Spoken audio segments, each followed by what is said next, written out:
welcome to Qsigma Telenoviz here. So today we are going to answer a question that most of the beginners ask from us. So they ask how to select portfolio for Qsigma Trend Smart system as a beginner.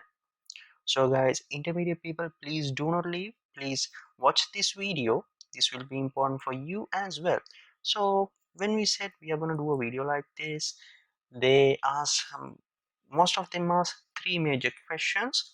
They ask that is this fundamental analysis, it is only for Q Sigma Trend Smart, and why should I do a portfolio selection. So we are going to answer these three questions.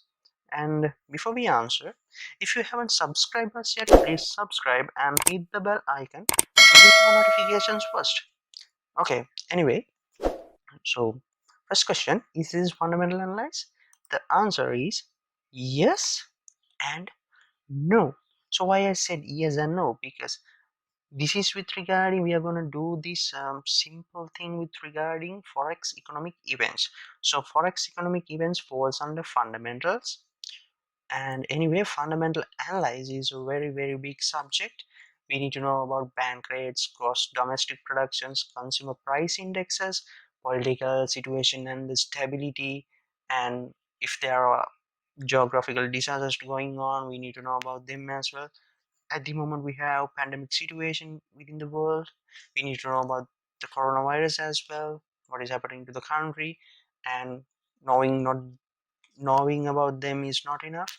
We need to know about how to analyze them, and after that we need to determine the strength of the country and the currency, and then we are going to trade strong currencies versus weak currencies. Sometimes we do trade correlated pairs and sometimes we do not. And why I said no, because this is a simple thing, this is a simple step that we follow in our Q Sigma team in our daily routine. So guys, the next question is this is only for Q Sigma Trend Smart? No, actually not.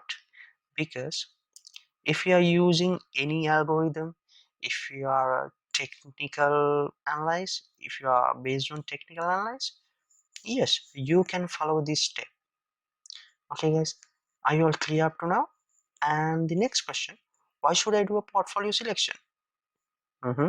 Yes, because Qsigma Trend Smart core development is for hedging. Okay guys, so we are talking mainly with regards to Qsigma Trend Smart. Okay, and this will be common to other algorithms and other technical analysis as well. Okay, so the first is this core development is for hedging, and the second thing is to select currencies with momentum, because we are day traders. Yes, we need momentum to reach our targets. And the third one is to mitigate the risk.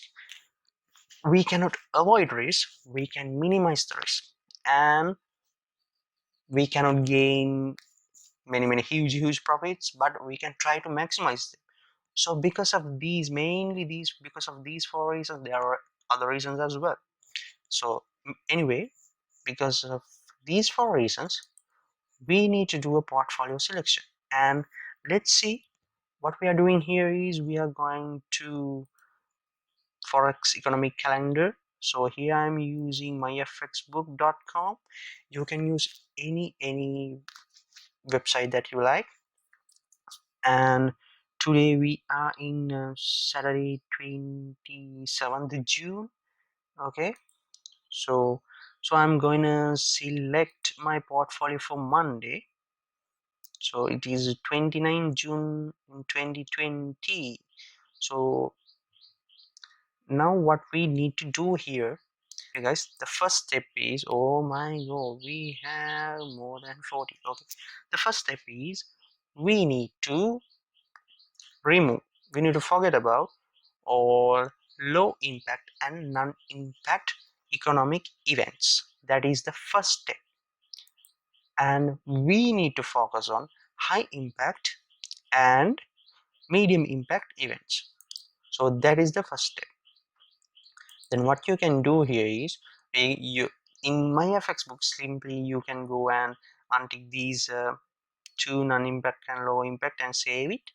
Then you get the results, and then you need to avoid currencies which has monetary policies for the day and the speeches. Why we are doing this?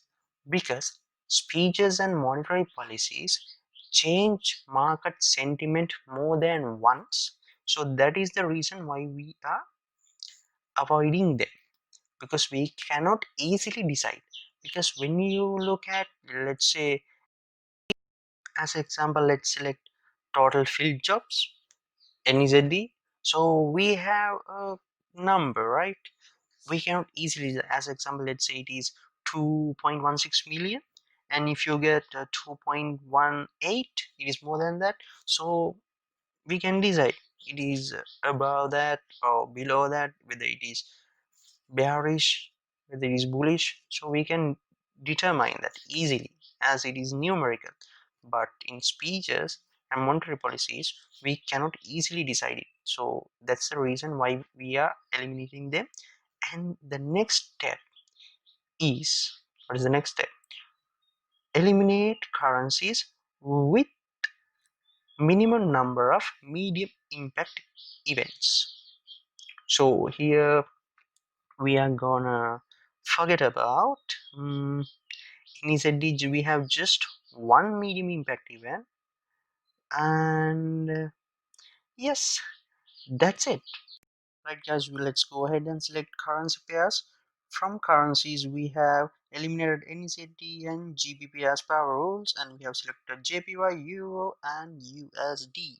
So from JPY you can select USD JPY, AUD JPY, Euro JPY. From Euro you can select Euro CAD, Euro AUD, Euro CHF, and from USD CHF, USD CAD, Euro USD, and we haven't selected any GBP and NZD related pairs.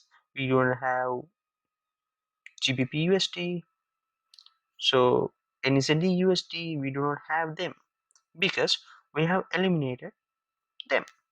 Okay, and the things that you need to remember: never eliminate currencies with high impact events, so that is important. And do not trade correlated pairs, because we are going to do a simple video with regarding correlated pairs as well. Anyway, we know that GBP USD and Euro USD has a really good bond with them.